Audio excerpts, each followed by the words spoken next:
Now they talk about influencers. These are influencers, and they're friends of mine. Jack Posobiec. Where's Jack? Jack, who's done a great job. All right, folks, we're back live here, Human Events Daily, Washington, D.C. And I've got some breaking news, folks. The Human Events audience, though, will not be surprised about what I'm about to say. Gold just broke another all-time high.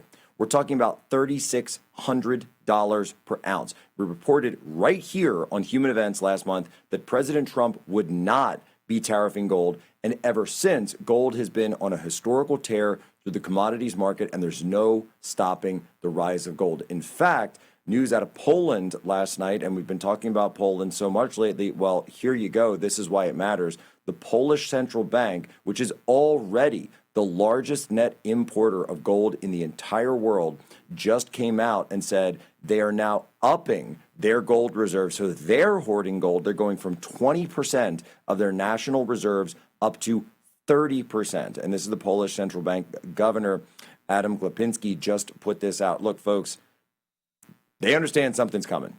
They're getting ready for it. They're loading up on gold, putting it out there. We're putting the information out to you. But me personally, I partnered with Allegiance Gold years ago. And I'm talking, this is when gold was under $2,000. So whether you're a collector looking for the best pricing in the precious metal space, or you're looking to protect your family's future, it doesn't matter if it's $5,000 or $5 million. Now is the time to act.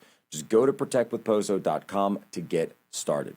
Allegiance Gold has the highest ratings in the industry. I've been partnered with them for years. So when you go to protectwithposo.com or call 844-577-POSO, you can move part of your 401k, IRA, or savings into real physical gold and silver. And you may qualify for up to $5,000 in free silver. With the way the market is looking, that free silver could be worth a lot more by the time it arrives securely at your doorstep. So give them a call now, 844-577-POSO, or visit protectwithposo.com. That's 844-577-7676, or protectwithposo.com. It's smart, secure, and simple. Call 844-577-7676. So this huge scandal that's going on X right now, and again, you know, caveat, allegedly, reportedly, seems like, and this is what I'll say on this. It looks like a number of conservative influencers were paid to post about India, didn't disclose it. This has to be reported. If this money did come from India or came from entities related to the government of India, it's got to be disclosed on a FARA form. This is a huge problem. It's a huge problem for X. And ultimately, I'm just going to say it right now, if any foreign money is being spent on X, then it should, especially if it's from the foreign government, it should always be disclosed. I think X, Twitter in general, has a huge issue when it comes to foreign influence, not just India. I think there's all sorts of countries that are playing into this and running bot networks. I would even go so far as, you know, and I've said this a number of times, that if you're coming from outside of the country then and you're getting X payouts, then those X payouts should only go from advertisers that are from your country. It's really as simple as all of that. So it's blown up. It's been this huge thing, and it really sparks the question that there needs to be some kind of policy shift. But I want to get in. Auron MacIntyre is still here. Auron, when we're looking at this, these questions, the outsourcing, when I said tariff the call centers and CNN is losing it, and then they start, and I've got all the National Review types. Well, technically a tariff is only on goods and not on services. It's like they're constantly doing the midwit meme of getting so upset about the words that I use rather than look at the situation that I'm talking about. I think they've just kind of already lost in public opinion. I really do.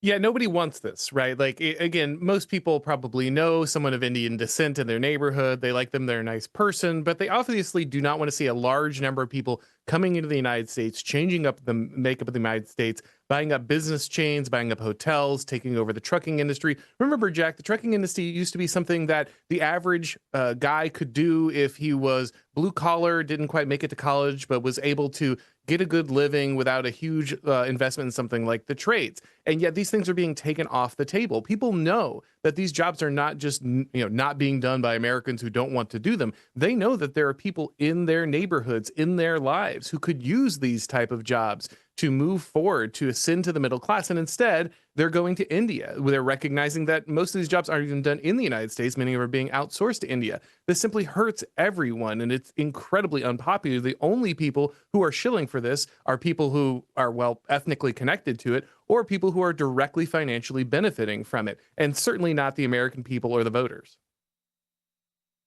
I remember when the fracking got going in Pennsylvania, out in Western PA, and this is kind of 15 years ago or so. And one of the first industries that was directly impacted by this was the truckers. And I remember going out there. I was working on a campaign at the time, and the truckers were telling me, they used to say, "Look, because of fracking," and it goes back to what I was saying with Senator Moreno.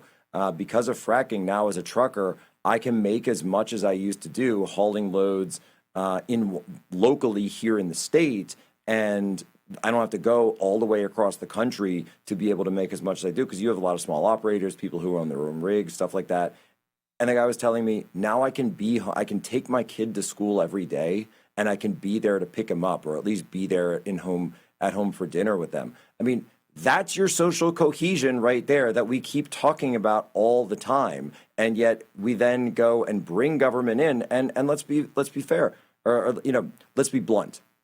These programs are all government subsidies to businesses. They have been from the entire time, and we sit there and say, "Oh, it's just the free market." No, it's the exact opposite. That's exactly right. And of course, as you say, the H-1Bs are themselves a government subsidy, but we know this is true with all kinds of immigrant labor. A large number of workers for places like Walmart are